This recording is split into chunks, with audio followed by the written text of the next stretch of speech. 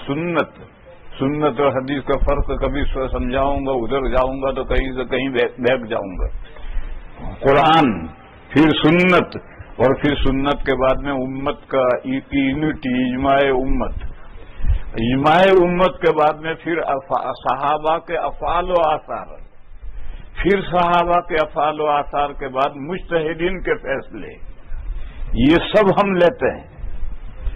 پر جو لوگ صحابہ کو نہیں لیتے وہ تو وہ جانے. لیکن ہمارے یہاں تو حدیث میں تو یہ ہے کہ داڑھی چھوڑو, منہ سے کترو نہیں, مونچھوں کی کمر توڑو, زیادہ سے زیادہ پست کرو, جتنا کر سکتے ہو پست کرو. اب صحابہ کا نمبر آیا. حضرت عبداللہ ابن عمرو ابن العاص کی حدیث ہے.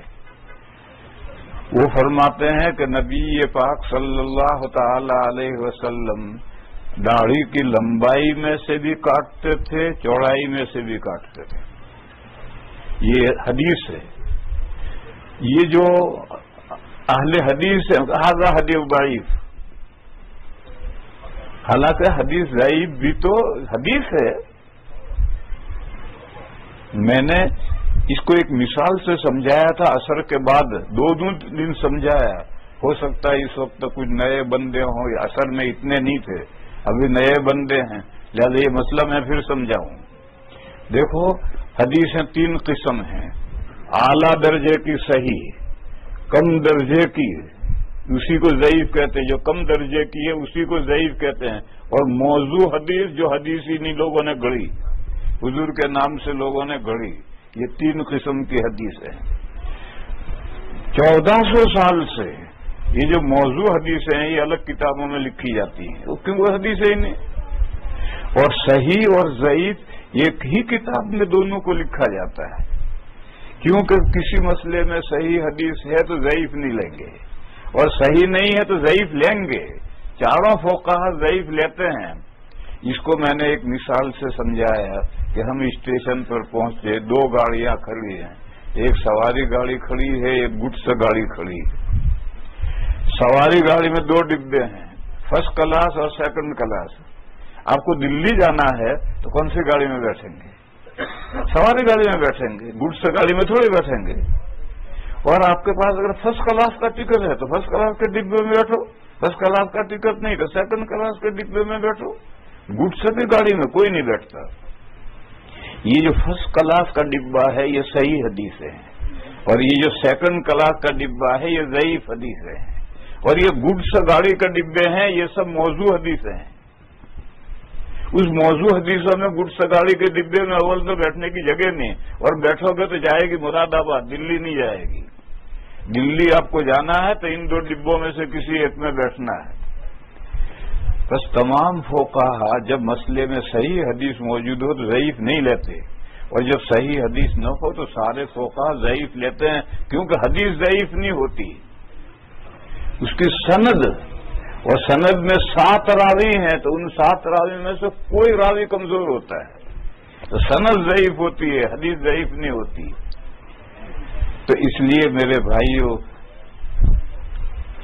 اس کو سمجھو کہ ضعیف حدیث یہ حدیث کی قسم ہے, اور موضوع حدیث کی قسم ہی نہیں ہے. اب ایک حضرت آئے البانی صاحب, انہوں نے حدیث کی ساری کتابوں میں سے چن کر ضعیف حدیثیں نکال کر کے موضوع حدیثوں کے ساتھ کر ڈالی. وہ سیکنڈ کلاس کا ڈبہ یہاں سے الگ کر کے گڈس گاڑی میں جوڑ دیا. اب جائے گی گڈس گاڑی لے کر کے مراد آباد, اب دلی نہیں جائے گی. انہوں نے کتاب لکھی سلسلۃ الاحادیث الضعیفہ والموضوعہ واثرها السیء فی الامہ. ضعیف حدیث ہے اور موضوع حدیث ہے, اور ان دونوں سے امت کو کتنا نقصان پہنچا وہ انہوں نے کتاب لکھ ڈالی. ساری ضعیف حدیثیں ادھر لے آئے, اور عرب نوجوانوں کا یہ ذہن بن گیا آدھا حدیث ضعیف. یہ میں نے عصر کے بعد 2 دن یہ مضمون سمجھایا تھا, اس لیے میرے بھائیوں پھر میں نے لوٹایا کہ حدیث ضعیف کو ضعیف کہہ کر مت چھوڑ دو، وہ موضوع حدیث کے ہم تول نہیں ہے، وہ تو صحیح حدیث کی کتابوں میں ساری حدیثیں آج تک لکھی جاتی رہی ہیں۔ بہرحال عبداللہ ابن عمرو بن العاص رضی اللہ تعالیٰ عنہ کی حدیث ہے کہ حضور نبی پاک صلی اللہ علیہ وسلم داڑھی کی لمبائی میں سے بھی کاٹتے تھے اور چوڑائی میں سے بھی کاٹتے تھے۔ کتنا کاٹتے تھے یہ نہیں۔ پھر دوسری روایت صحیح روایت ہے، حضرت عبداللہ ابن عمر حضرت عمر کے صاحبزادے ہیں، اور صحابہ میں یہ متواع السنہ کہلاتے ہیں، حضور کے طریقے کے نہایت پابند۔ حضور نے جو سفر کیے ہیں تو جہاں کہیں حضور نے چھوٹا بڑا استنجا کیا ہے وہ بھی ان کو یاد تھا، اور وہاں سے جو سفر کرتے تھے تو وہاں جا کر کے استنجے کرنے کی شکل میں بیٹھتے تھے اور پیشاب پخانہ کرتے نہیں تھے، مگر اس طرح سے بیٹھ کر وہ سنت بھی ادا کرتے تھے۔ تو صحابہ میں سب سے بڑے سنت کے پیروی کرنے والے عبداللہ ابن عمر ہیں، حضرت عمر کے صاحبزادے ہیں۔ وہ جب حج کو جاتے یا عمرے کو جاتے تو جب احرام کھولتے تو داڑھی پکڑ کر ایک مشت سے جو زائد ہوتی وہ کٹوا دیتے تھے۔ یہ روایت صحیح ہے، مگر یہ صحابی کا عمل ہے، اور یہ جو اہل حدیث ہیں وہ صحابہ کو گھاس نہیں ڈالتے، وہ تو کہتے قرآن اور حدیث بس۔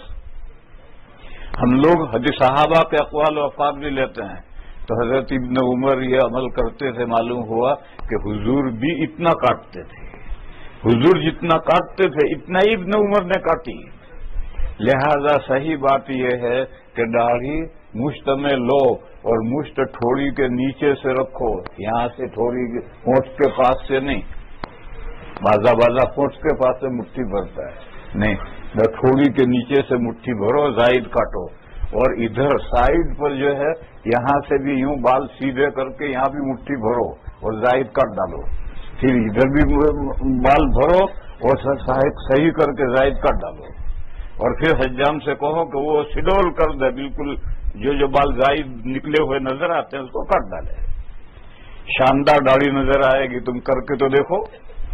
داڑھی کا عمدہ بنانے کا، بہترین بنانے کا طریقہ یہ ہے میرے بھائی۔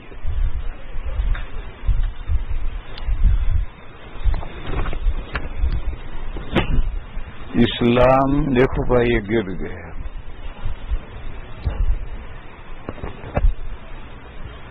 اسلام کزن یعنی چچا، ماموں، پھوپھی زاد، خالہ زاد، بہن بھائیوں کے ماں بہن شادی کے بارے میں کیا کہتا ہے؟ کچھ نہیں کہتا۔ اسلام نے حرام عورتیں اور اس کے علاوہ جتنی رہ گئی وہ حلال عورتیں، چوتھے پارے کے آخر میں حرمت علیکم امہاتکم و بناتکم و اخواتکم، لمبی آیت ہے، اس میں اور کون سی عورتوں سے نکاح حرام ہے ان کو بیان کر کے پھر فرمایا وَأُحِلَّ لَكُمْ مَا وَرَاءَ ذَلِكُمْ، ان حرام عورتوں کے علاوہ جتنی عورتیں ہیں سب تمہارے لیے حلال ہیں۔ کزن کے تعلق سے کوئی احکام نہیں ہے کہ کزن سے نکاح کیسا کرنا چاہیے نہیں کرنا چاہیے۔ اسلام نے عورتوں کو دو حصوں میں کہا، یہ عورتیں حرام ہیں ان سے نکاح نہیں ہو سکتا، باقی سب سے ہو سکتا ہے۔ البتہ نبی پاک صلی اللہ تعالی علیہ وسلم کے نکاح میں حضرت زینب تھیں، وہ جو پھوپھیزاد بہن تھی، حضرت زینب بنت جحش رضی اللہ تعالی عنہا، یہ حضور کے نکاح میں تھی، پھوپھیزاد بہن تھی، تو کزن تھی، تو کزن سے تو نکاح سنت ہے، جب حضور کے نکاح میں تھی تو کزن سے تو نکاح سنت ہے۔ اور آج تک ساری دنیا میں کزن کو سب سے پہلے کزن ہی سے نکاح ہوتے ہیں۔ خود میرا نکاح میرے ماموں کی لڑکی تھی، ماموزاد بہن تھی، ان سے میرا نکاح ہوا، اور میری اولاد میں بھی بعض کا اسی طرح سے قریبی نکاح ہوا ہے۔ یہ تو یہاں یورپ اور امریکہ میں یہ ڈاکٹروں نے مسئلہ پیدا کیا ہے کہ کزن سے نکاح کرو گے تو بچہ ڈیزیبل پیدا ہوگا. ساری دنیا میں تو کہیں ڈیزیبل پیدا نہیں ہوتا، یہیں امریکہ میں ڈیزیبل پیدا ہونے لگا. یہ ڈاکٹروں نے، یہ غیر مسلم ڈاکٹروں نے، مسلمان ڈاکٹروں نے، غیر مسلم ڈاکٹروں نے مسئلہ پیدا کیا ہے کہ نیئرسٹ سے جو رشتہ ہے، کزن ہے، اس سے نکاح کرو گے تو بچے ڈیزیبل پیدا ہوں. گویا اختلاف اس میں ہوا کہ اسلام یہ کہتا کہ یہ عورتیں حرام، ان میں کزن نہیں، یہ عورتیں حلال، ان میں کزن ہیں. اور ان کا مذہب یہ ہے کہ یہ عورتیں حرام، اس میں کزن بھی ادھر گئے، اور کزن کے علاوہ حلال. تو یہ ان کا مذہب ہے اور یہ ہمارا مذہب ہے. قرآن و حدیث میں تو بس اتنا ہی ہے کہ یہ حرام یہ حلال. آگے پھر عمل ہے. صحابہ کی بے شمار مثالیں ملیں گی. کسی کے نکاح میں چچا کی لڑکی ہے، کسی کے نکاح میں ماموں کی ہے، کسی کے نکاح میں خالہ کی ہے، کسی کے نکاح میں پھوپھی کی ہے. اسلام میں یہ جو یہاں تصور ہے کہ اس سے ڈیزیبل پیدا ہوگا، ایسا کوئی تصور باطل ہے. اور ساری دنیا میں کزن سے نکاح ہوتے ہیں اور کہیں کوئی ڈیزیبل پیدا نہیں ہوتا. آج کی سائنسی تحقیق کے مطابق سائنسی تحقیق نہیں ہے، یہ صرف ڈاکٹروں کا گول گپا ہے. یہ کوئی سائنسی تحقیق نہیں ہے، یہ تو سب ڈاکٹروں کا گول گپا ہے. آج کی سائنسی تحقیق کے مطابق پیدائشی خرابیاں جو کزن میرج میں ہوتی ہیں، اس کے بارے میں شریعت کیا کہتی ہے، یہ سب خرابیاں یہیں تو ہوتی ہیں، ساری دنیا میں تو کہیں بھی نہیں ہوتی. اور جو ہونی ہے وہ تو ہر جگہ ہوں گی. جو خرابی ہونی ہے، آپ اگر دور کا نکاح کرو گے، یعنی رشتے میں کوئی رشتہ ہی نہیں ہے، دور سے کرو گے تو وہاں بھی ڈیزیبل پیدا ہوتا ہے. جو اللہ نے مقدر کیا وہ تو ہوگا. صدقہ اور زکوٰۃ میں کیا فرق ہے؟ کوئی فرق نہیں. سورہ توبہ میں زکوٰۃ کے 8 مصرف بیان کیے. وہ آیت شروع ہوتی ہے انما الصدقات للفقراء والمساکین. زکوٰۃ کو انما الصدقات یہ کہہ کر بیان کیا ہے. معلوم ہے زکوٰۃ و صدقے میں کوئی فرق نہیں. لیکن شریعت میں ایک خاص جگہ پر فرق ہوتا ہے. وہ جو رمضان کے ختم پر ہم صدقۃ الفطر دیں گے، اس کو ہمارے عرف میں اور حدیثوں میں بھی اس کو صدقہ کہتے ہیں. باقی بخاری کی روایت میں جو صدقۃ الفطر کو زکوٰۃ الفطر بھی کہا ہے. اس لیے زکوٰۃ و صدقے میں کوئی فطر نہیں، مگر لوگ فرق کرتے ہیں. جو سالانہ 2.5% نکالنا ہے اس کو زکوٰۃ کہتے ہیں، اور عید کے دن جو نکالتے ہیں اس کو فطرہ نکالتے ہیں، اس کو صدقہ کہتے ہیں. پھر صدقہ ایک فرض ہے جو ہم عید کے دن نکالیں گے، واجب ہے. اور ایک نفلی صدقہ ہے لوجہ اللہ، مسجد میں دو، غریب کو دو، رشتہ دار کو دو، دوست حبیب کو دو، لوجہ اللہ. وہ سب صدقہ نافلہ ہے. اس صدقہ نافلہ کو صدقہ ہی کہیں گے، یا لوجہ اللہ کو، یا گفٹ کو. مسجد میں جو ہم دیتے ہیں یہ بھی صدقہ ہے، لیکن صدقہ نافلہ ہے. بس حقیقت میں تو زکوٰۃ اور صدقہ ایک ہی چیز ہے. میں نے بتلایا کہ سورہ توبہ میں جو آیت ہے جس میں زکوٰۃ کے 8 مصارف بیان کیے ہیں، وہ انما الصدقات للفقراء یہاں سے شروع ہوئی. لیکن لوگ اپنے عرف میں فرق کرتے ہیں. صدقہ اور زکوٰۃ میں کیا فرق ہے، اور صدقہ کن شکلوں میں دینا چاہیے، جیسے پیسے، سامان وغیرہ. صدقہ تو میں نے بتلا دیا کہ ایک صدقہ تو واجبہ ہے، وہ ہے جو عید کے دن ہم نکالیں گے. اور ایک دوسرا صدقہ واجبہ ہے، آپ نے کوئی منت مانی کہ اگر میرا فلاں کام ہو جائے تو میں اتنا غریبوں کو دوں گا. کام ہو گیا تو اب غریبوں کو دینا واجب ہے. بس یہ 2 صدقے تو واجب ہیں. اس کے علاوہ جو ہم دیتے ہیں اس کو آپ عطیہ بھی کہہ سکتے ہیں، لوجہ اللہ بھی کہہ سکتے ہیں، امداد بھی کہہ سکتے ہیں، صدقہ نافلہ بھی کہہ سکتے ہیں. وہ مسجد، مدرسہ، غریب، امیر، دوست، قریب سب کو دے سکتے ہیں۔ تقویٰ کیا ہے؟ بڑا ٹیڑھا سوال ہے۔ تقویٰ کیا ہے؟ تقویٰ جانتے ہو؟ تقویٰ کیا ہے؟ بڑا ٹیڑھا سوال ہے۔ ایک لطیفہ سناؤ۔ ایک مولانا صاحب نے وعظ کہا اور اس وعظ میں گھنٹہ 2 گھنٹہ انہوں نے تقویٰ سمجھایا کہ تقویٰ کیا ہے۔ وعظ ختم ہو گیا تو ایک پٹھان آیا، ہم تقویٰ نہیں سمجھا، تقویٰ کیا ہے؟ یہ پٹھانی کو زبان ہے، ہم تقویٰ نہیں سمجھا۔ اب مولانا صاحب نے سمجھایا کہ 1.5 گھنٹہ تو وعظ کہا اور یہ بندہ تقویٰ سمجھا نہیں، اس کو کیسے سمجھایا جائے؟ تو کوئی بہت واضح بات مثال سے سمجھائے۔ تو مولانا صاحب نے کہا دیکھو تم جوان ہو، ایک مکان ہے، اس میں ایک عورت ہے محجبی، چاند جیسے چہرے والی، تم اور وہ عورت اس گھر میں دونوں ہو اور کوئی تیسرا نہیں ہے، اور پوری رات تم دونوں وہاں رہے اور تمہارے دل میں برائی کا کوئی خیال نہیں آیا، اس کا نام تقویٰ ہے۔ کہنے لگا ہاں ہم سمجھ گئے۔ تو مولانا صاحب نے پوچھا کیا سمجھے؟ کہنے لگے ہم یہ سمجھا کہ تقویٰ ہجڑا ہونے کا دوسرا نام ہے۔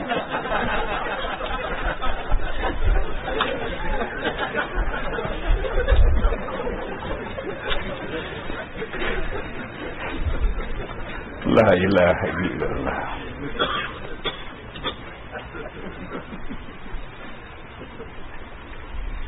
رقیہ شرعیہ کی کیا حقیقت ہے؟ رقیہ شرعیہ کوئی ہوتا نہیں، رقیہ ہی ہوتا ہے۔ یہ شرعیہ آپ خواہ اس کے ساتھ جوڑ رہے ہیں۔ رقیہ کے معنی منتر، بس منتر۔ رقیہ کی کیا حقیقت ہے؟ بعض بیماریاں 2 قسم کی ہیں۔ ایک بیماری ہے جھاڑ کی بیماری ہے اور ایک بیماری ہے دوا کی بیماری ہے۔ جو دوا کی بیماریاں ہیں ان میں بھی جھاڑ فائدہ کرتی ہے مگر کم کرتی ہے، جھاڑ زیادہ فائدہ۔ دوا کی بیماریاں ہیں اس میں دوا فائدہ کرے گی، جھاڑ فائدہ کرے گی مگر کم کرے گی۔ اور ایک جھاڑ کی بیماریاں ہیں اس میں جھاڑ زیادہ فائدہ کرے گی، دوا بھی فائدہ کرے گی مگر کم کرے گی۔ سانپ کاٹا، بچھو کاٹا، ڈاکٹروں کے پاس دوائیں بھی ہیں، اس سے بھی سانپ کاٹے کا علاج ہوتا ہے، بچھو کاٹے کا علاج، لیکن جھاڑ سے فوری فائدہ ہو جاتا ہے، بچھو اتر جائے گا، سانپ اتر جائے گا۔ بخار آ گیا، یہ میڈیکل بیماری ہے، دوا سے فائدہ ہوگا، لیکن جھاڑ کر پھونکو تو جھاڑ کر پھونکنے سے بھی فائدہ پہنچتا ہے، بخار ہلکا ہوتا ہے، لیکن دوا سے فائدہ ہوگا، جھاڑ سے کم فائدہ ہوگا۔ اور جھاڑ کی جو بیماریاں ہیں اس میں جھاڑ زیادہ فائدہ کرے گی۔ داڑھ میں درد ہوا،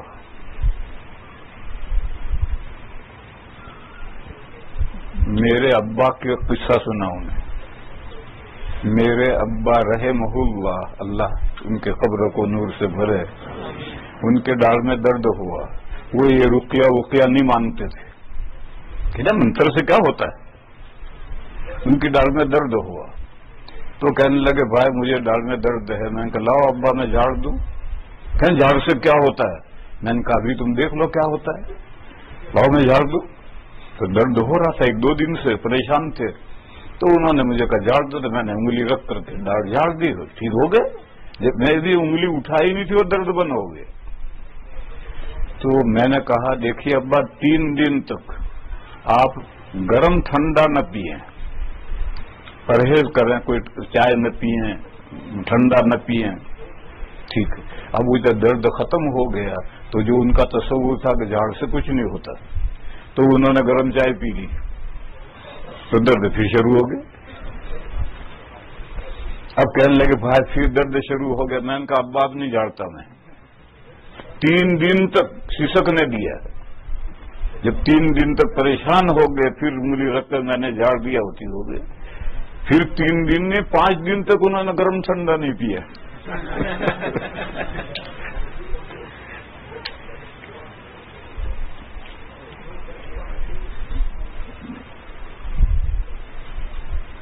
ناف ہٹ جاتی ہے.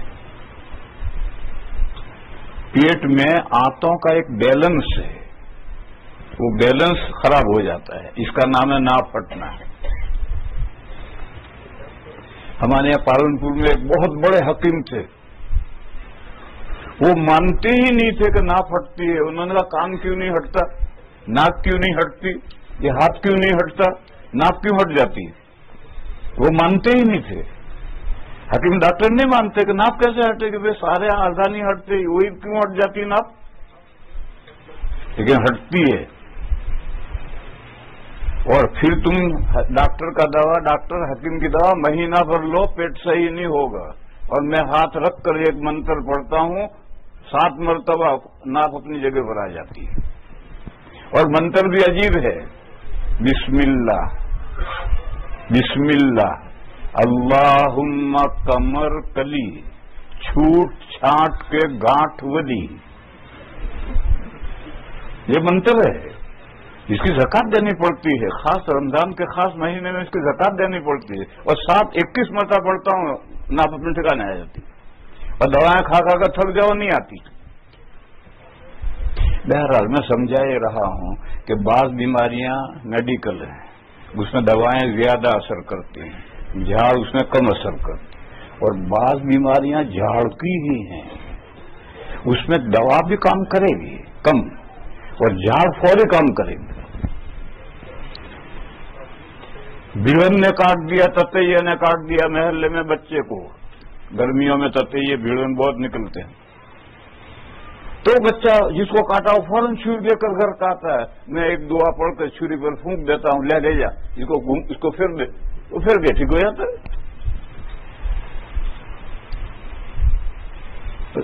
اب یہ رقیہ 3 قسم کے ہیں.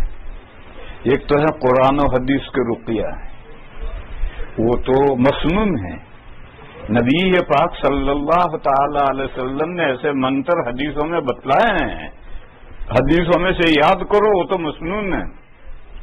اور ایک وہ منتر ہے جس میں ارواح خبیثہ سے ہیلپ مانگی گئی ہو، وہ حرام ہے.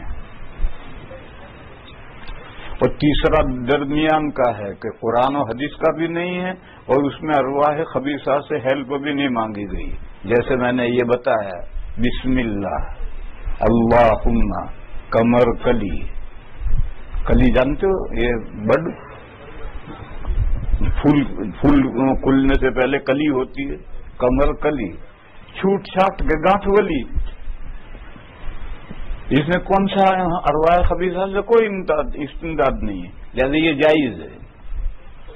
جو قرآن و حدیث میں ہے وہ تو سنت ہے، جس میں ارواح خبیثہ سے مدد ہیلپ لی گئی وہ حرام ہے، شرک ہے. اور جس میں ایسا مضمون نہیں ہے وہ جائز ہے. رقیہ کی کیا حقیقت ہے؟ آج کل ہمارے ہاں لوگ اس کی تاثیر برائے جادو، سحر اور جنات کے دور کرنے کے لیے بہت قائل ہیں. تو یہ تو صحیح ہے، سحر اور جنات مانے آصف، کسی پر آصف چڑھے گا تو اس کے لیے بھی منتر ہے جس سے وہ اترتا ہے. اور جادو کوئی کرے تو اس کو توڑنے کے لیے بھی رقیے ہیں جس سے وہ اترے گا. لیکن آج کل جو عامل ہیں وہ بہت زیادہ بوگس ہیں. یہ سب عامل جتنے عامل بن کر آتے ہیں وہ سب بوگس ہیں. پیسے بٹورنے کے لیے عجیب عجیب ترکیبیں کرتے ہیں. میرے محلے میں ایک عامل ہے، ایک میرے تعلقات ہیں ان سے، میرے آمنے سامنے گھر ہیں. میں نے اسے کہا بھائی امیر عالم، جو بھی آتا ہے تم اس کو بتلاتے ہو، اوپرا ہے، کھوپرا ہے، اللہ ہے، بلا ہے، کیا سب کو یہ ہوتا؟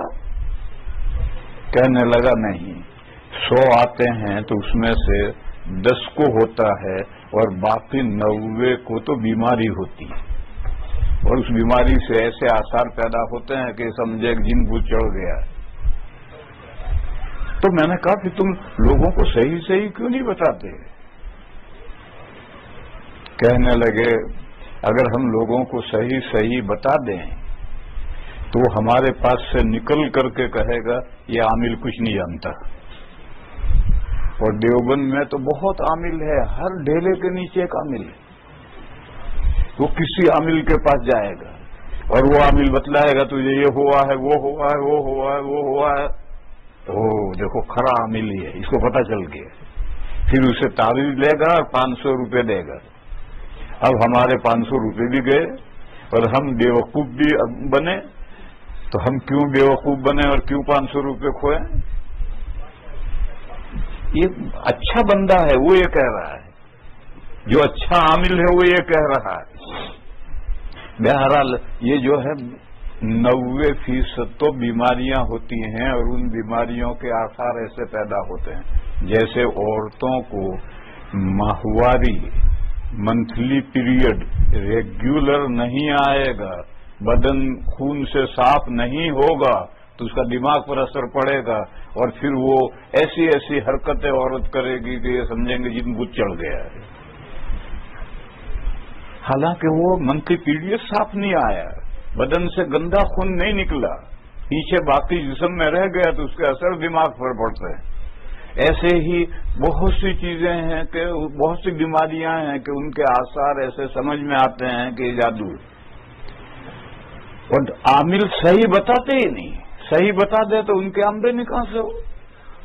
تو اس لیے سحر اور آصف کو بالکل کنڈم کرنا یہ بھی صحیح نہیں. نبی پاک صلی اللہ تعالی علیہ وسلم پر سحر ہوا ہے اور قل اعوذ برب الفلق اور قل بالاعوذ برب الناس نازل ہوئی ہیں اور ان کے ذریعے سے وہ سحر حضرت جبرائیل نے کاٹا ہے. حضرت جبرائیل نے وہ اس میں 11 آیتیں ہیں، قل اعوذ برب الناس میں 6 ہیں اور اس میں 5 ہیں، 11 آیتیں ہیں. انہوں نے تانت میں 11 گرہیں لگا کر ایک ہانڈیا میں رکھ کر ایک زمین میں دفن کیا تھا.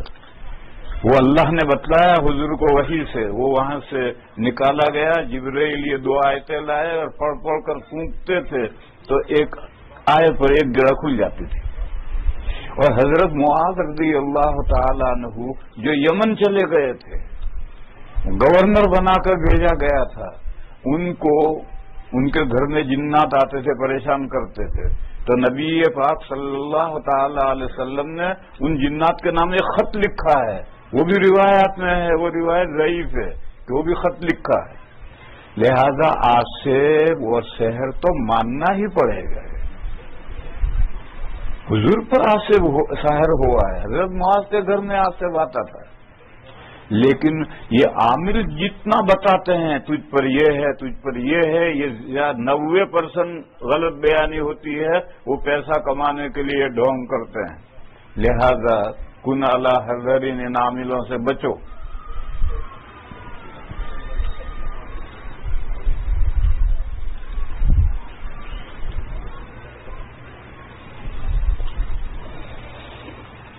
شریعت کی روح سے بیماری کی منتقلی کی کیا حیثیت ہے؟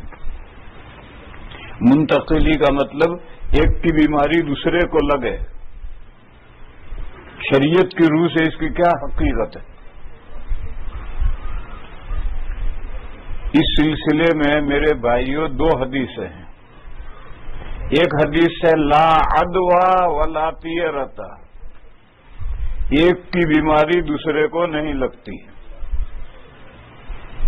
اور پرندے کو اڑا کر جو لوگ بدشگونی لیتے ہیں یہ کوئی چیز نہیں ہے.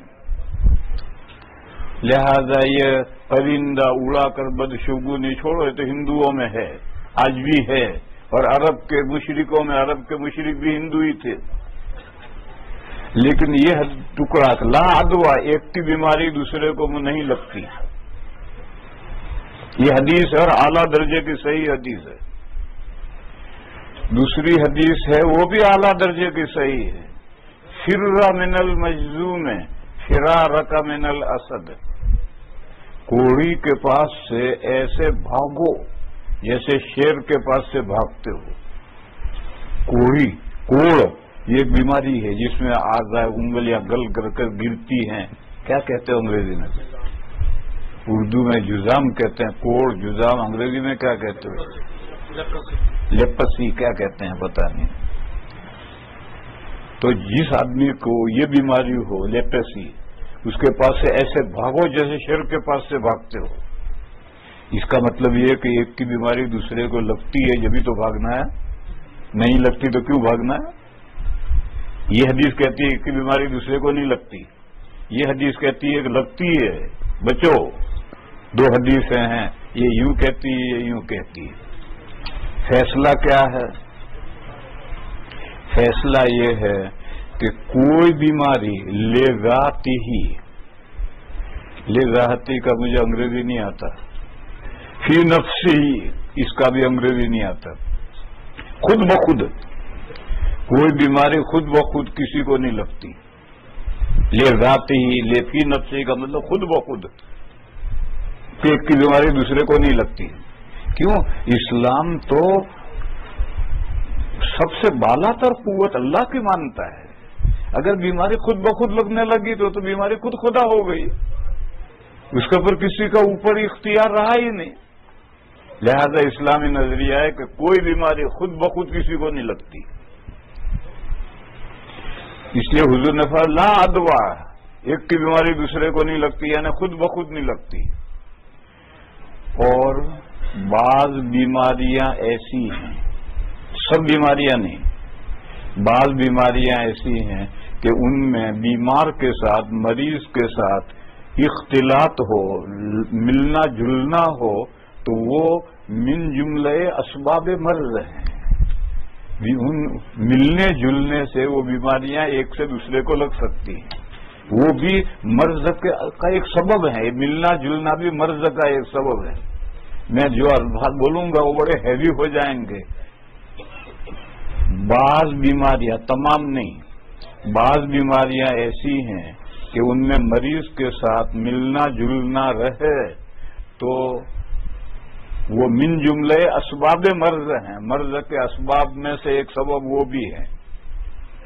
لہذا ایسی بیماریاں جو تجربے سے معلوم ہوں ان میں مریض کے ساتھ اختلاط نہیں ہونا چاہیے، کیونکہ وہ مرض کا سبب ہیں. اور اسی لیے فرمایا کہ کوڑھی کے پاس سے ایسے بھاگو جیسے شیر کے پاس سے بھاگتے ہو. معلوم ہوا کہ کوڑھی کے پاس میں ملنا جلنا، اس کے ساتھ رہنا اٹھنا بیٹھنا کھانا پینا، تو دوسرے کو کوڑ لگ سکتا ہے. یہ کوڑ بیماری ایسی ہے.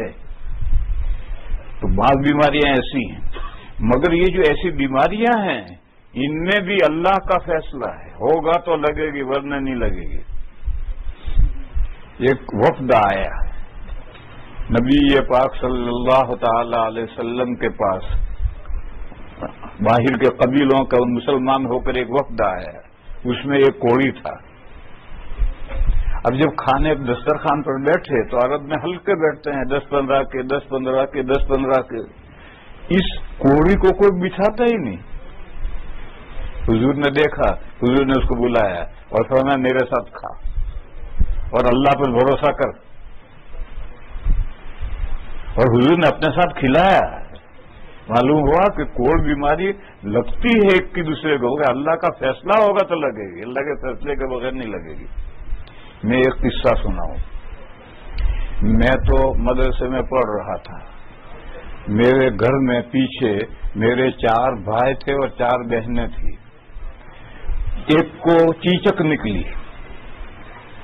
چیچک کو بھی یہی سمجھا جاتا ہے کہ یہ چیپی روگ ہے، ایک کی بیماری دوسرے کو لگے گی. تو ایک کو لگی تو اب سب اس سے دور رہنے لگے. میری منجلی بہن ہے، وہ اس کی خدمت کرتی تھی، اس کا بچا ہوا بھی کھاتی تھی. ابھی یہ ٹھیک ہوا نہیں تھا کہ دوسرے کوئی چیچک نکلی. گھر میں کوئی نہیں بچا. 4 بھائیوں اور 4 بہنوں میں سے کوئی نہیں بچا. چاروں کو ایک کے بعد دیگر چیچک نکلی. وہی ایک بہن منجلی جو سب کی خدمت بھی کرتی تھی، بچا ہوا کھاتی بھی تھی، وہ بچ گئی. عجیب و غریب بات. بہرحال اللہ ہے، ہمارا تو اللہ پر بھروسہ ہے. اللہ کا فیصلہ ہوگا تو سب کچھ ہوگا، فیصلہ نہیں ہوگا تو کچھ نہیں ہو سکتا۔ مگر بعض بیماریاں اسلام یہ مانتا ہے کہ بعض بیماریاں ایسی ہیں کہ اس میں مریض کے ساتھ اختلاط ہوگا تو بیماری ہو سکتی، وہ من جملے اسباب مرض ہے۔ دیکھو میں مثال دوں، موسم چینج ہو رہا ہے، آپ کے یہاں کی نہیں ہمارے یہاں کی مثال۔ ہمارے یہاں گرمیوں میں بچے سب باہری چارپائیاں ڈال کر کے کھلی فضا میں سب سوتے ہیں۔ اب گرمیاں ختم ہو کر کے بارش آنے والی ہے، موسم چینج ہو رہا ہے، تو مائیں بچوں سے کہتے اندر پڑو نزلہ زکام ہو جائے گا، تو اب بچے اندر پڑتے ہیں۔ مگر اگر باہر 10 بچے پڑھیں گے تو ہو سکتا 2 کو نزلہ زکام ہو جائے، 8 کو نہیں ہوتا۔ تو جب موسم چینج ہو رہا ہو اس وقت باہر کھلی فضا میں لیٹنا یہ نزلہ زکام کا ایک سبب ہے، لیکن کوئی جو بھی لیٹا باہر وہ نزلہ زکام ہو جائے ایسا ضروری نہیں ہے۔ اللہ کا جس کے حق میں فیصلہ ہوگا وہ ہوگا، لیکن مائیں کہتی اندر پڑو نزلہ زکام ہو جائے گا، معلوم ہوا اسباب مرض سے بچنا چاہیے، بیماری کے جو اسباب ہیں ان سے بچنا چاہیے۔ ڈاکٹروں کے مطابق پھیلنے والی بیماری کے جراثیم ایک شخص سے دوسرے شخص سے بذریعہ ہوا یا بذریعہ اتصال منتقل ہو سکتے ہیں۔ جی ہو سکتے ہیں، جیسے نزلہ زکام وغیرہ ہو سکتے ہیں، مگر اللہ کا فیصلہ ہوگا تو ہوں گے۔ اللہ کے فیصلے کے بغیر کائنات میں کچھ نہیں ہوتا۔ ہمارے یہاں لوگ سخت احتیاط کرتے ہیں، باولے ہیں، اور کسی بھی بیمار شخص کو اللہ پر بھروسہ کرو۔ حضور اس کوڑی کو کوئی نہیں بٹھا رہا تو حضور نے کہا میرے ساتھ بیٹھ، میرے ساتھ کھا، وتوکل علی اللہ، اللہ پر بھروسہ کر، کھا۔ احتیاط کرنی چاہیے، مگر اس احتیاط کو بھوت بنا کر دماغ پر نہیں چڑھا دینا چاہیے۔ اور کسی بھی بیمار شخص کو اچھوت بنا دیتے ہیں، میں کیا کروں بھائی، کیا ایسا کہنا ٹھیک؟ یہ تو پوری تقریر کر رہا ہے، ایک ہی مسئلہ ہے، مسئلہ میں نے سمجھا دیا۔ پھر سمجھو، اسلام میں یہ دنیا دار الاسباب ہے، اور ان اسباب کے اوپر مسبب الاسباب اوپر اللہ ہیں۔ اللہ کے حکم کے بغیر آگ بھی نہیں جلا سکتی۔ ابراہیم علیہ السلام کو آگ نے نہیں جلایا، اور ابراہیم علیہ السلام کی جو مثال ہے یہ کوئی انوکھی نہیں ہے۔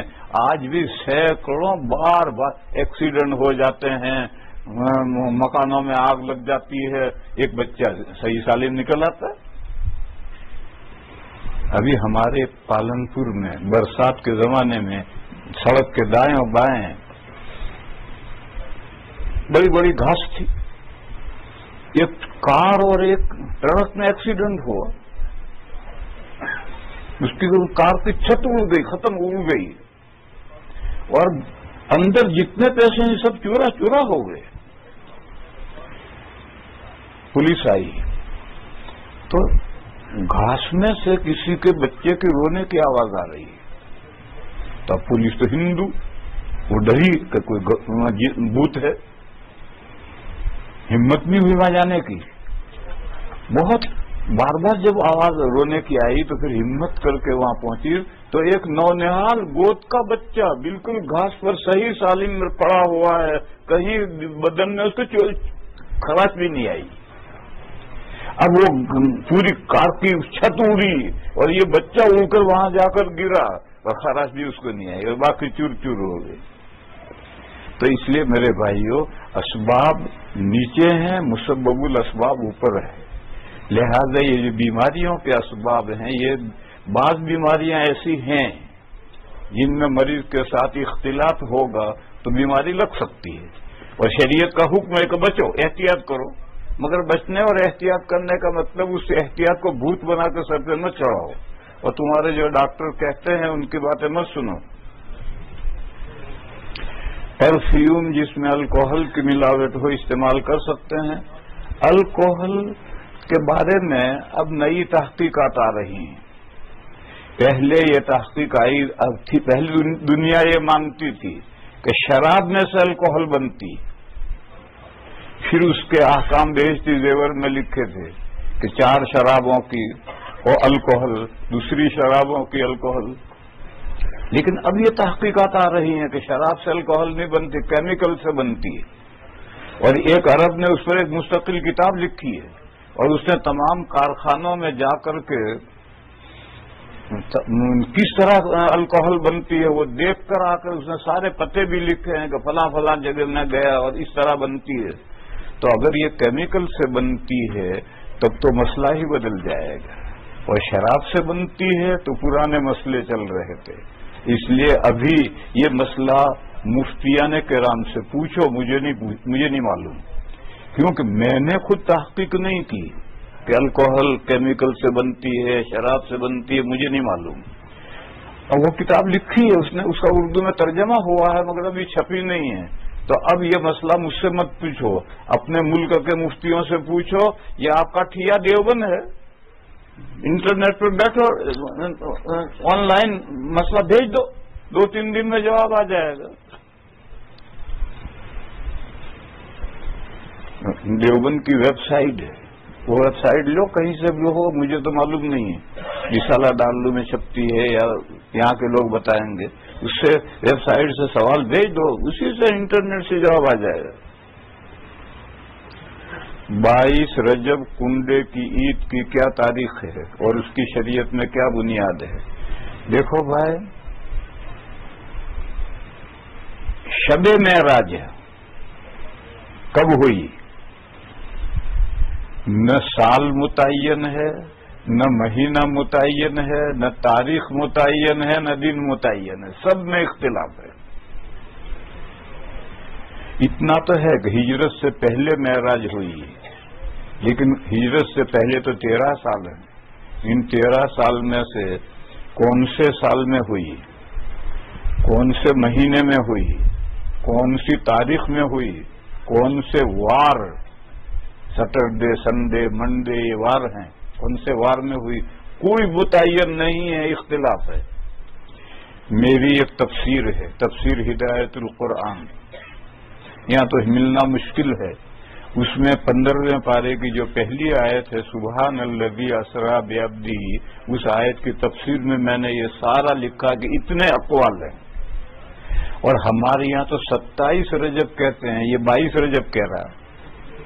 ہمارے یہاں تو لوگ 27 رجب کہتے ہیں، یہ 22 رجب کہتا ہے، اس کی شریعت میں کوئی حیثیت نہیں ہے، یہ بدعت ہے۔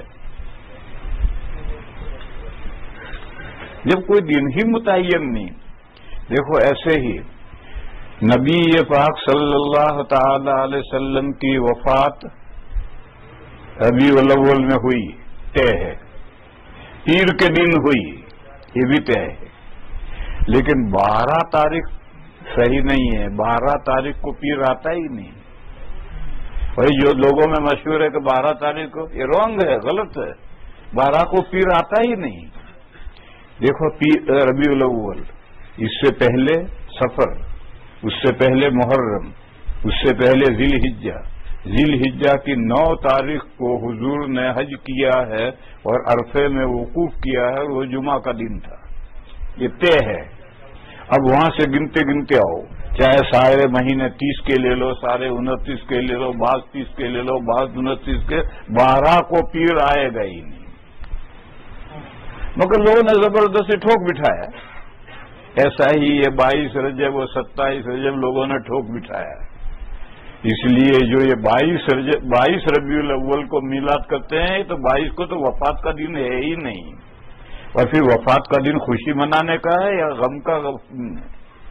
حضور کی پیدائش بھی اسی تاریخ میں ہوئی ہے جس تاریخ میں وفات ہوئی ہے، ٹھنڈا گرم مل کر تو نارمل ہو جائے گا۔ اس لیے یہ تاریخ معراج کب ہوئی اللہ جانے، ہجرت سے پہلے ہوئی، نہ تاریخ متعین دن، نہ دن متعین۔ یہ اللہ نے کیوں بلایا؟ تاکہ بدعت و خرافات شروع نہ ہو جائیں، بدعت و خرافات شروع نہ ہو جائیں، اس لیے اللہ نے اس کو امت نے بلا دیا۔ جیسے قرآن کی آیتیں منسوخ ہوتی تھی تو بلا دی جاتی تھی، سنقرئک فلا تنسى الا ما شاء اللہ، ہم آپ کو پڑھائیں گے قرآن، آپ کو وہ آپ کو یاد ہو جائے گا، آپ بھولیں گے نہیں، مگر جو ہم بلانا چاہیں گے وہ بھول جائیں گے۔ تو اسی طرح سے حضور کی وفات کب ہوئی امت بھول گئی، تاریخ نہیں ہے یاد کسی کو. اور اسی طرح سے معراج کب ہوئی یہ بھی امت کو یاد نہیں ہے. اس میں بڑا اختلاف ہے. بس یہ جو زبردستی کوئی 22 رجب کوئی 27 رجب یہ سب زبردستی کی بدعت ہے.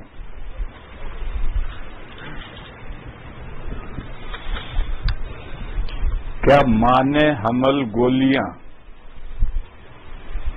یا آلے پیدائش روکنے کے لیے استعمال کی اجازت ہے؟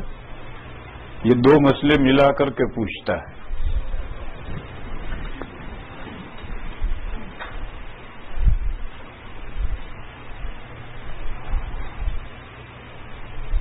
ایک تو ایسی گولیاں ہیں کہ صحبت سے پہلے عورت اندام نہانی میں وہ گولی چڑھا لے تو پھر صحبت کے ختم پر جب مادہ گرے گا تو وہ اتنی گرمی وہاں ہوگی کہ وہ مادے میں جو جرثوم ہیں ان سب کو جلا ڈالے گا اور آگے بڑھنے ہی نہیں دے گا اور حمل ٹھہرے گا ہی نہیں.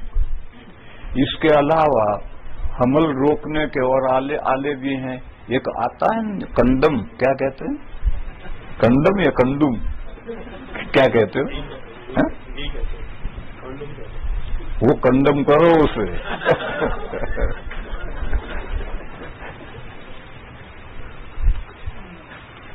میرے بھائی اس مسئلے کو سمجھو.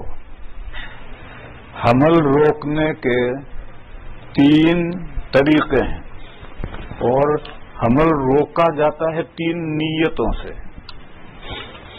نیتیں بھی 3 ہیں اور حمل روکنے کے طریقے بھی 3 ہیں.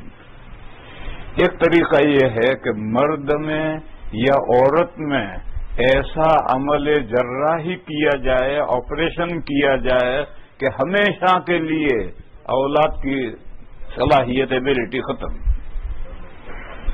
ایسا طریقہ عورت میں بچہ دانی نکال دیتے ہیں آپریشن کر کے اور مرد میں نس بندی کر دیتے ہیں.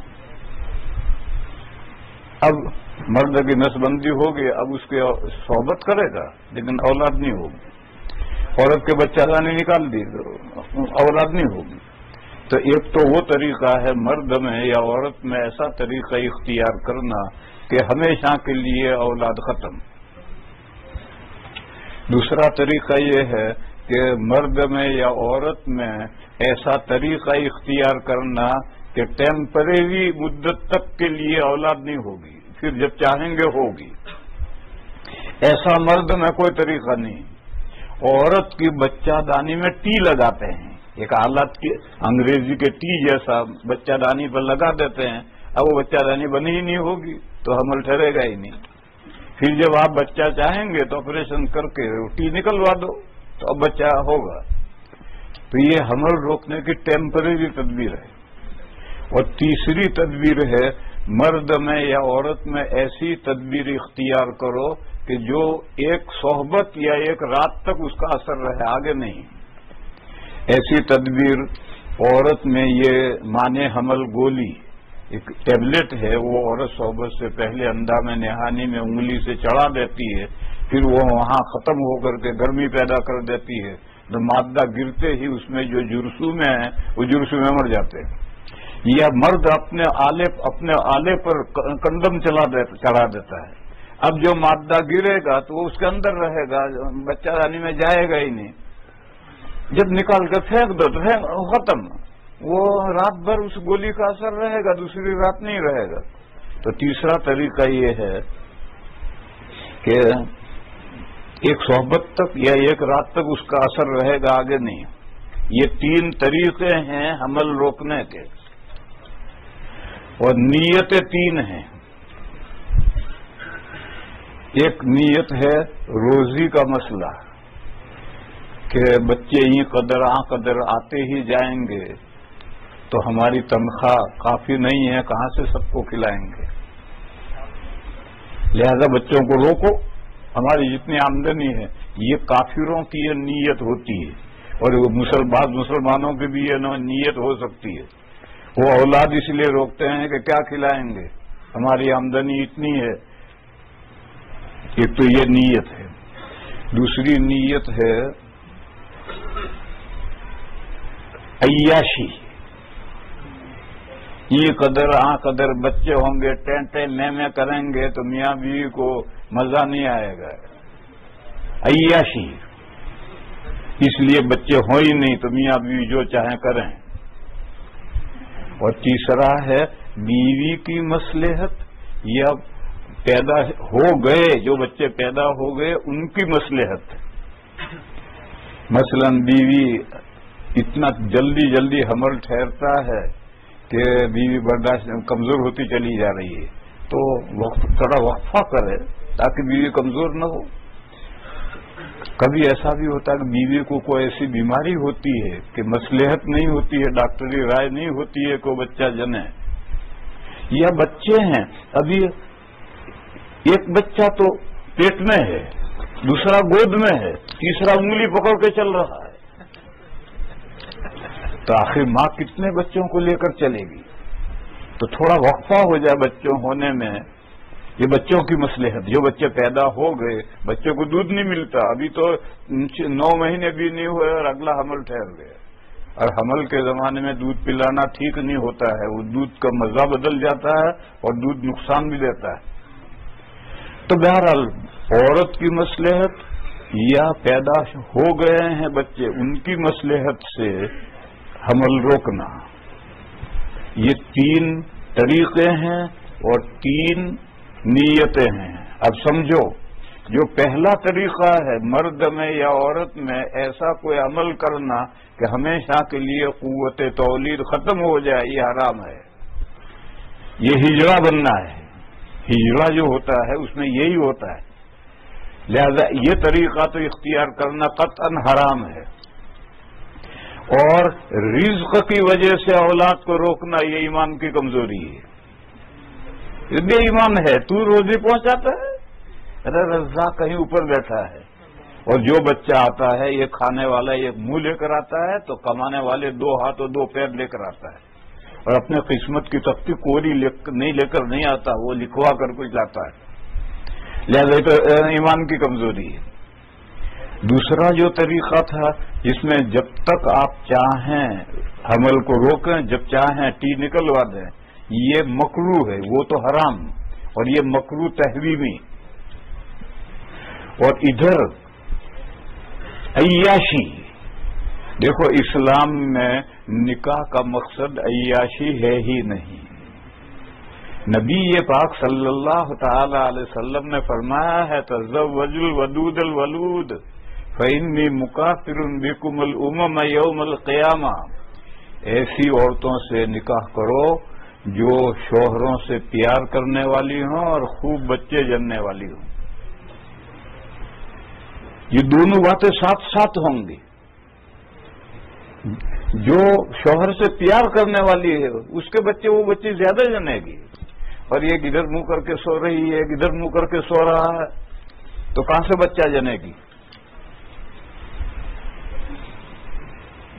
تو اسلام میں خوش دل اولاد پیدا کرنا یہ نکاح کا مقصد ہے۔ قرآن کریم میں رمضان کی راتوں میں جو صحبت کا جواز بیان کیا ہے تو وہاں یہ کہا ہے کہ رمضان کی راتوں میں اللہ نے جو تمہارے لیے اولاد مقدر کی وہ تلاش کرو۔ لہذا یہ نیت، اسلام اس نیت کو ایکسپٹ کرتا ہی نہیں، اور یہ جو اس نیت کو اس جویش نے لے لی ہے۔ لندن میں جس محلے میں ٹھہرتا ہوں آدھا محلہ جویش کا، آدھا مسلمانوں کا ہے۔ کوئی یہودیوں کی کوئی عورت 10 بچوں سے کم اس کے پاس نہیں ہوتے، یہودیوں کی کسی عورت کے پاس 10 بچوں سے کم نہیں ہوتے ہیں۔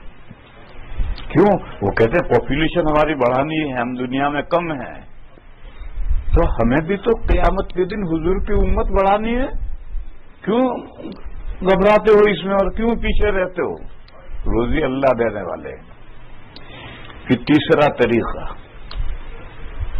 ایسا طریقہ اختیار کرنا جس کا صحبت ایک رات تک رہے یا ایک صحبت تک رہے، یہ مکروہ تنزیہی۔ اور ادھر نیت ہے عورت کی مصلحت یا بچے پیدا ہو چکے ان کی مصلحت سے یہ مکروہ تنزیہی والا طریقہ اختیار کرنا جائز ہے۔ عورت کی مصلحت سے یا بچوں کی مصلحت سے آپ وہ طریقہ اختیار کریں، یہ تیسرا طریقہ اختیار کریں تو یہ جائز ہے۔ نبی پاک صلی اللہ تعالی علیہ وسلم حدیثوں میں عزل کا بیان آیا ہے۔ عزل یہ ہے کہ میاں بیوی جب فارغ ہونے کے وقت آئیں تو جدا ہو جائے اور مرد مادہ باہر ڈالے۔ اس عزل کی اجازت بھی دی ہے اور ناپسند بھی کیا ہے۔ نبی پاک صلی اللہ علیہ وسلم نے ناپسند کیا ہے، لہذا یہ طریقہ مکروہ تنزیہی حضور نے ناپسند کیا ہے، مگر حضور نے اجازت بھی دی ہے، لہذا بچے اور عورت کی مصلحت کے لیے یہ طریقہ اختیار بھی کر سکتے ہیں۔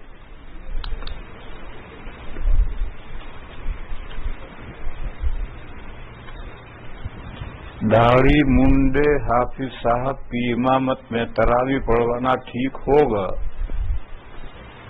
یہ سوال لوگ کرتے رہتے ہیں، تو میں سوال کرتا ہوں کہ پیچھے مقتدی کیسے ہیں؟ اگر مقتدی بھی سب گڑ منڈے ہیں تو جیسی روح ایسا فرشتہ۔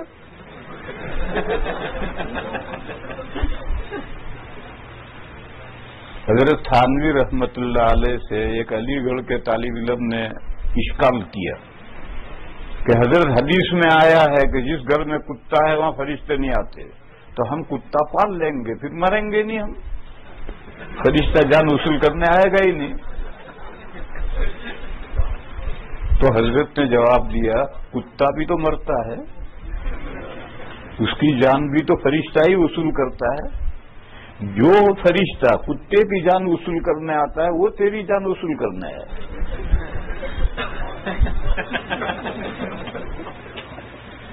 بس اگر سارے ہی ایک جیسے ہیں، نقار خانے میں سبھی ننگے، نقار خانے میں نقارہ بج رہا ہے، اسے ناچتے ہیں لوگ، اور جتنے ہیں وہ سب ناچ رہے ہیں، وہ سب ننگے ہو گئے ہیں، تو محاورہ ہے نقار خانے میں سبھی ننگے۔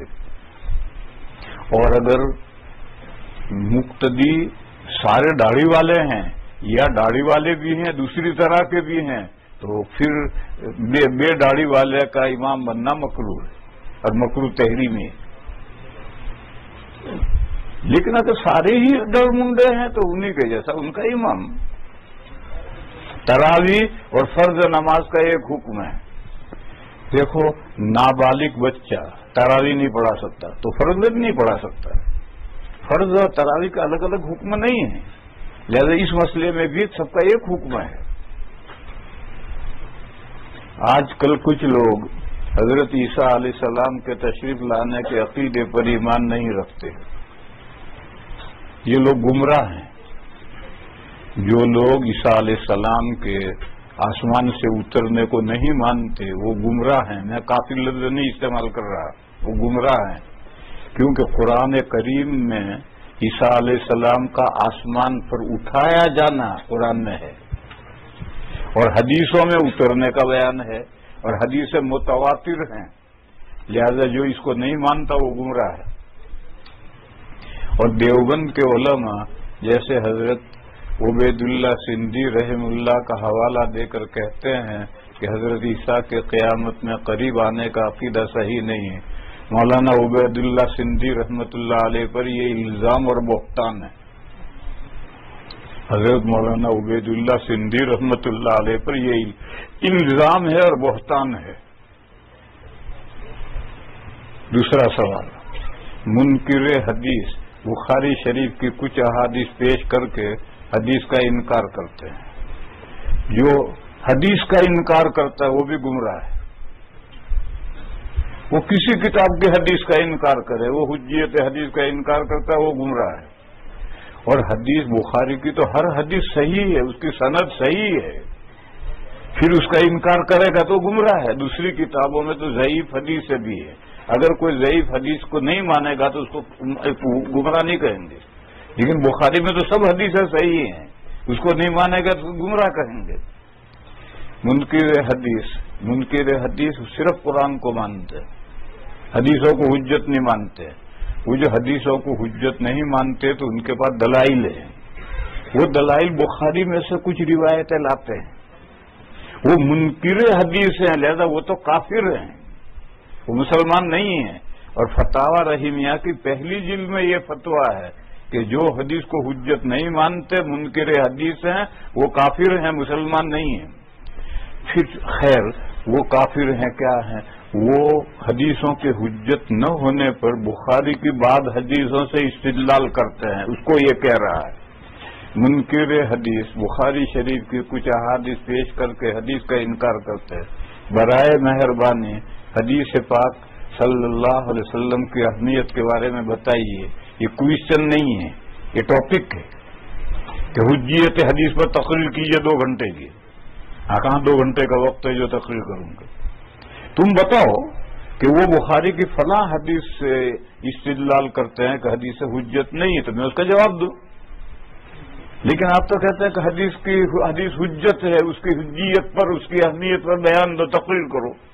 یہ کویشچن آور ہے، یہ ٹاپک نہیں ہے. بغیر محرم خواتین کا ہوائی جہاز کا سفر جائز ہے یا نہیں؟ ہوائی جہاز کا سفر ہو، ریل ٹرین کا سفر ہو، بس کا سفر ہو، سائیکل کا سفر ہو، مرغی پر بیٹھ کر سفر کرو، سب کا ایک حکم ہے. ہوائی جہاز کے لیے کوئی الگ مسئلہ نہیں. سفر ہوائی جہاز کا سفر ہو، ریل گاڑی کا سفر ہو، بس کا سفر ہو، سائیکل کا سفر ہو، کوئی سفر ہو، مسئلہ وہی ہے کہ 48 مائل پر آپ 4 رکعت کو 2 رکعت پڑھنے لگتے ہیں. بس اسی 48 مائل کا سفر کرنے کے لیے ضروری ہے کہ عورت کے ساتھ شوہر ہو یا محرم ہو. ہوائی جہاز کے لیے کوئی الگ مسئلہ نہیں ہے. کتنے ہیں امٹینڈ بھی نہیں، بس آگے والے کل کریں گے، آج اس کو دیکھ کر. حرم میں امام کے پیچھے وطر پڑھنے کا کیا طریقہ ہے؟ اگر ان کے طریقے پر ادا کیے جائیں تو کیا دہرانا پڑے گا؟ اگر حرم شریف کا امام وطر کی 3 رکعتیں 2 قاعدوں کے ساتھ اور 1 سلام کے ساتھ پڑھاتا ہے تو اس کے پیچھے پڑے ہوئے وطر صحیح ہو جائیں گے. اور وہ تو 5 طرح پڑھاتا ہے، تو دوسرے طریقے سے پڑھائے گا تو آپ اس کے ساتھ شریک ہو جاؤ، 2 رکعت پڑھ لو، 2 رکعت کا ثواب ملے گا. 2 رکعت پر سلام پھیر دے، تم بھی سلام پھیر دو اور پھر اپنا وطر الگ پڑھو. عورتیں مخصوص ایام میں بغیر چھوئے قرآن پڑھ سکتی ہیں، جیسے کمپیوٹر اور فون وغیرہ پر. مخصوص ایام کا معنی منتھلی پیریڈ میں، مخصوص ایام کا مطلب منتھلی پیریڈ میں قرآن کریم پڑھنا جائز نہیں ہے. چھونا بھی جائز نہیں ہے، پڑھنا بھی جائز نہیں. اسی طرح سے مرد جنوبی ہوا، اس پر غسل واجب ہوا، تو اس حالت میں قرآن کریم نہیں پڑھ سکتا ہے. بے وضو تو پڑھ سکتا ہے، لیکن جو غسل واجب ہوا اب نہیں پڑھ سکتا. اور عورت منتھلی پیریڈ میں ہے تو منتھلی پیریڈ بند ہوگا تو غسل اس پر واجب ہوگا، لہذا ان ایام میں وہ قرآن کریم نہیں پڑھ سکتی. یہ جو اپنے آپ کو اہل حدیث کہتے ہیں یا سلفی کہتے ہیں، ان میں ایک عورت فرحت ہاشمی ہے کینیڈا میں، پاکستان کی، اس کا شاید اب تو نہیں آتی، پہلے اس نے یہ مسئلہ چلایا تھا کہ منتھلی پیریڈ میں بھی عورتیں قرآن کو ہاتھ بھی لگا سکتی ہیں، پڑھ بھی سکتی ہیں. یہ سب غیر مقلدین کا مسئلہ ہے. کیا گھڑی اور فون پر چلنے والی اذان کا جواب دینا ضروری ہے؟ نہیں. گھڑی یا فون پر جو اذان چلتی اس کا جواب نہیں ہے. مسجد میں جو آ رہی ہے، اذان ہو رہی ہے، چاہے وہ لاؤڈ اسپیکر سے آواز آ رہی ہے، اسی کا جواب دینا ہے. گھڑی یا فون پر جو اذان بجتی ہے اس کا جواب نہیں ہے. تھک گئے اب جو باقی پرچے، بہت سارے پرچے ہیں ابھی، یہ باقی یار زندہ صحبت باقی. ہم زندہ ہیں، کل عشاء کے بعد آ جاؤ، پھر بیٹھیں گے، بتائیں گے. آپ حضرات کا شکریہ. اتنی دیر جاب کے ایام ہے، ویکینڈ نہیں ہے، ویک ڈے ہیں، اور آپ حضرات سب تشریف فرما ہیں. جزاکم اللہ تعالی خیر.